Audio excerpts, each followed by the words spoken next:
Car सेवकों पर गोलियां चलाने वाले, आज आपको प्रभु राम की चिंता हो रही है, आपको राम मंदिर की चिंता हो रही है। सर, सबको पता है आपका मकसद क्या है। आपने 1 रुपया चंदा दिया, पांडे जी, 1 रुपया चंदा दिया आपने समाजवादी पार्टी ने। आज जितने लिबरल गैंग, ये जो गैंग है जो राम मंदिर पर सवाल उठा रहा है या चंदा घोटाला पता नहीं क्या क्या, 1 रुपया चंदा नहीं दिया होगा आप लोगों ने। चंदा नहीं देंगे लेकिन सवाल उठाएंगे, उसकी भी पोल खुल गई है। तो राम के साथ कौन धोखा कर रहा है या कौन सी साजिश हो रही है, ये पूरे देश को समझ में आ रहा है। विष्णु जैन 2011 में हो गया था अग्रीमेंट ऑफ सेल। ये क्यों झूठ बोला जा रहा था देश से? ये तो अभी पता लगा 2011। अब चाह रहे हैं 2011 में 2 करोड़, तो 21 में भी 2 करोड़ में खरीदो। Vishnu Jain, advocate, Supreme Court. जी देखिए, संजय जी ने जिस तरह से फैक्ट्स प्रस्तुत किए हैं, उस तरह से ऐसा लगता है कि बहुत बड़ा स्कैम हुआ है। पर अगर आप इस केस की पूरी चीजों को एज अ होल देखें, जो संबित पात्रा जी ने भी एक्सप्लेन किया, तो आपको सारी बातें क्लैरिटी से समझ में आएंगी। और मैं अपनी बात को कहने से पहले सबसे पहले ये स्पष्ट कर दूं, संजय जी ने अपने सारे वक्तव्य में एक बयान बहुत गलत दिया। उन्होंने कहा कि अगर जमीन खरीदनी थी तो आप सर्किल रेट पे खरीदते। ये सेटल्ड प्रिंसिपल है। और अमन जी, एक नहीं, 1000 1 लाख रजिस्ट्री हिंदुस्तान में ऐसी होती है जो सर्किल रेट से ऊपर होती है। सर्किल रेट का मतलब होता है, संजय सिंह तो सांसद, उनको पता होना चाहिए, सर्किल रेट का मतलब होता है किसी भी लैंड की मिनिमम वैल्यू, जो उस जगह का डिस्ट्रिक्ट मजिस्ट्रेट तय करता है, उस लैंड की मिनिमम वैल्यू जिसके नीचे रजिस्ट्री नहीं हो सकती है और जिसपे आपको स्टैंप ड्यूटी देनी है। तो सर्किल रेट एक मिनिमम वैल्यू होती है, but that is not the maximum value. और जैसे कि अभी संबित पात्रा जी ने समझाया कि इस रजिस्ट्री इस पूरी लैंड का 2011 में एग्रीमेंट टू सेल था, फिर 2014 में हुआ, फिर 2019 में हुआ, और अल्टीमेटली जब राम जन्मभूमि का फैसला आया 9 नवंबर को, उसके बाद ये जमीन बेची गई। तो मुझे लगता है उन्होंने जो बात कही एकदम सही है, लीगली सही है। और मुझे मैं एक बात संजय सिंह से पूछना चाहता हूँ, जरा ये बता दें, इनकी राजनीतिक महत्वाकांक्षा हो सकती है, वो सेपरेट बात है। आज ये सारे आरोप लीगली लगा रहे हैं। मैं संजय सिंह से पूछना चाहता हूँ, क्या 2 करोड़ की जमीन, 5 करोड़ की, या जो सुन रहे होंगे डिबेट, ठीक है, जो भी मेरी बात सुन रहा हो, मैं एक बात पूछना चाहता हूँ कि अगर 5 करोड़ की जमीन है, क्या उसको 18 करोड़, 20 करोड़ या 25 करोड़ में नहीं खरीदा जा सकता है? कोई भी ऐसा लीगल व्यक्ति हिंदुस्तान में बात कह सकता है? नहीं कह सकता है। आज जो भी जमीन का सर्किल रेट होता है, 2 करोड़, 5 करोड़, 18 करोड़, विष्णु जैन, मकसद सबको पता है, मकसद सबको पता है। ये अटकाने लटकाने भटकाने वाली ही गैंग है। उमाशंकर पांडे जी अब मेरे साथ हैं, उत्तर प्रदेश कांग्रेस के प्रवक्ता हैं। फिर मैं आचार्य विक्रमादित्य आपके पास आऊंगा। उमाशंकर पांडे जी, क्या लग रहा था आपको? अटक जाएगा, लटक जाएगा, भटक जाएगा, ये लग रहा था आपको? बुरे हिंदू। अमन जी, पूरा देश अयोध्या में भव्य राम मंदिर का निर्माण, तकलीफ तो भारतीय जनता पार्टी को हुआ कि माननीय सुप्रीम कोर्ट के आदेश के बाद जब पूरे देश ने राम मंदिर के निर्माण का स्वागत किया, इंक्लूडिंग हिंदू एंड मुस्लिम, तो भारतीय जनता पार्टी को बड़ा निराशा हुआ था कि ये तो कुछ हुआ ही नहीं, दंगे की आग तो भड़की ही नहीं। तो ये प्रश्न आप भारतीय जनता पार्टी से करिए, हमसे नहीं। दूसरी बात, आपने अभी सेल डीड और रजिस्टर्ड एग्रीमेंट की बात की। जहां तक मेरी जानकारी है अमन जी, रजिस्टर्ड एग्रीमेंट का एक टाइम होता है, उसके बाद अगर बैनामा नहीं होता है तो रजिस्टर्ड एग्रीमेंट अपने आप समाप्त हो जाता है। तो मेरी जानकारी है अमन जी, 3 साल में रिन्यू होता है, वो 3 बार रिन्यू हुआ। यस।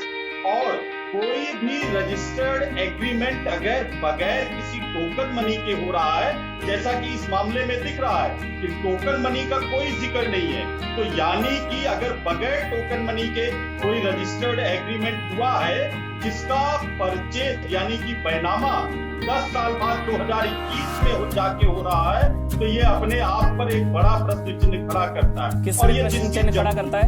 किस पर ये प्रश्न चिन्ह है? हम कोई भी रजिस्टर्ड एग्रीमेंट करते हैं, कोई भी, ये सामान्य जो परचेज होती है लैंड की, हम लखनऊ में रहते हैं, तमाम सारे लोग लैंड एग्रीमेंट। मकसद क्या है आपका इस सब के पीछे?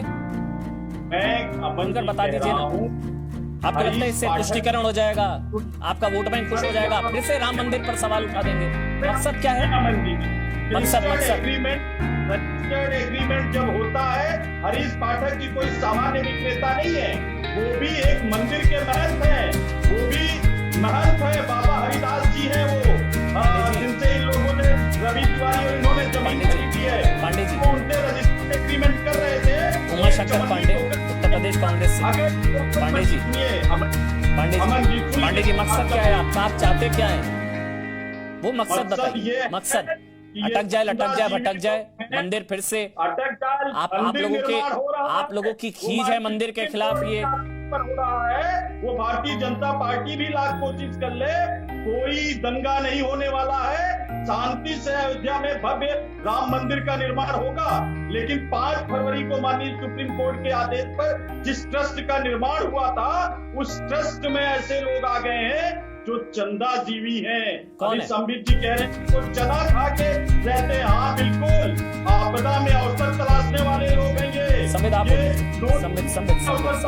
चंदा जीवी कारगिल के ताबूत में ये शांत हो जाए, ये शांत हो जाए, फिर मैं बोलता हूं। प्रभु राम, अब सबको प्रभु राम की चिंता। ये वो लोग हैं जो पूछ रहे थे कि कहाँ पैदा हुए हैं प्रभु राम, कौन से कमरे में। ये वो लोग हैं, बुरे हिंदू चाहते हैं मंदिर, सारी चीजें हैं। लटकाने अटकाने भटकाने का प्रयास जितना आप लोगों ने किया। संबित आप जवाब दे दीजिए, उसके बाद में आचार्य विक्रमादित्य आपके पास आऊंगा। संबित, विष्णु जैन जी आप। देखिए अमन जी मैंने टेक्निकली पूरे विषय को समझाया, आप जरा इमोशनल एस्पेक्ट को समझने का प्रयास करिए। अमन जी आप देखिए, ये तो स्वाभाविक है, ये लोग चाहते ही नहीं थे भगवान राम का भव्य मंदिर बने। आपने बिल्कुल सही कहा, कभी राम भगवान के लिए कहते थे राम तो एग्जिस्ट ही नहीं करते हैं, तो कभी एफिडेविट देके कहते थे कि भगवान राम तो एक काल्पनिक पात्र हैं, तो कभी ये कहते थे बताओ किस कमरे में भगवान राम का जन्म हुआ। और जब सुप्रीम कोर्ट ने इस पर निर्णय दिया तब यही लोग कहते थे सुप्रीम कोर्ट के जज तो बिके हुए हैं। इस हद तक ये देखिए, ये मैं आपको आज टीवी के माध्यम से बताना चाहूंगा, और करोड़ों हिंदू मुझे सुन रहे हों। मैं हिंदू मुस्लिम नहीं कह रहा हूं, क्योंकि करोड़ों मुसलमान भी चाहते हैं राम मंदिर बने, मगर यहाँ कुछ ऐसे लोग हैं जो किसी भी कीमत पर ये कोशिश करेंगे कि राम मंदिर अटक जाए। ये आपको क्या लगता है? चंपत राय जी 1 करोड़ 2 करोड़ रुपए के लिए यार इन लोगों ने, सर मैं सुन लीजिए, सर प्लीज सुन लीजिए, इन लोगों ने अपने सीने पे गोलियां खाई हैं। बुखारी नाम सुना है? इनका आवाज को जरा प्लीज कम कर दीजिए। मैं भगवान राम के लिए चिल्लाना नहीं चाहता हूँ, मर्यादा पुरुषोत्तम पर डिबेट मर्यादा में करेंगे। मैं इन कांग्रेसियों के साथ लड़ना भी नहीं चाहता हूँ। पांडे जी मर्यादा पुरुषोत्तम पर है, तो मर्यादा में डिबेट करेंगे। चिल्ला रहे हैं, मेरी बात सुन लीजिए। पांडे जी आप रुक जाइए, पांडे जी रुक जाइए। मर्यादा पुरुषोत्तम पर मर्यादा में डिबेट, अपनी अपनी टर्न पर, ठीक है। संबित आप बोलिए, उसके बाद आप बोल लीजिएगा। पांडे जी आपके पास। संबित आप कंप्लीट कर लीजिए, कोई बीच में नहीं बोलेगा।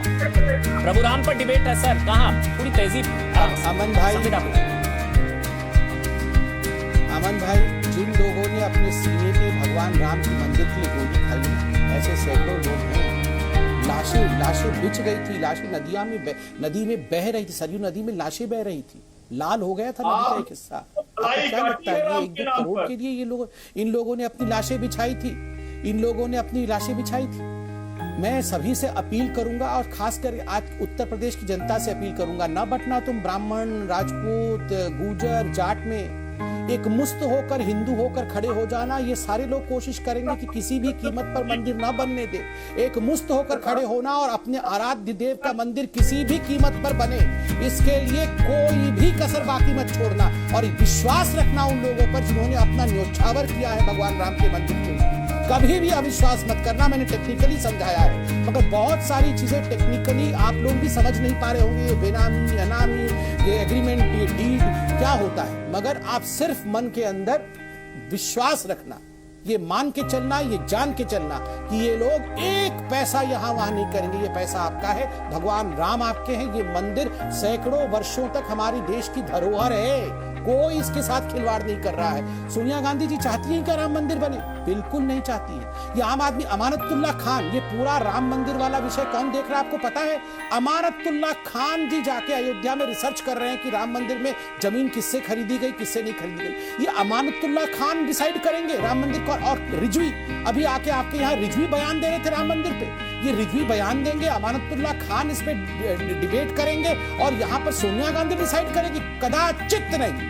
भगवान राम का भव्य मंदिर बनने से कोई रोक नहीं सकता है। और मैं फिर से अपील करता हूं हिंदुओं को कि वो जाति में ना बटे, एक मुस्त होकर खड़े होकर अपने भगवान राम के मंदिर के निर्माण की। Presenting T News app available on Google Play and App Store. Download it now.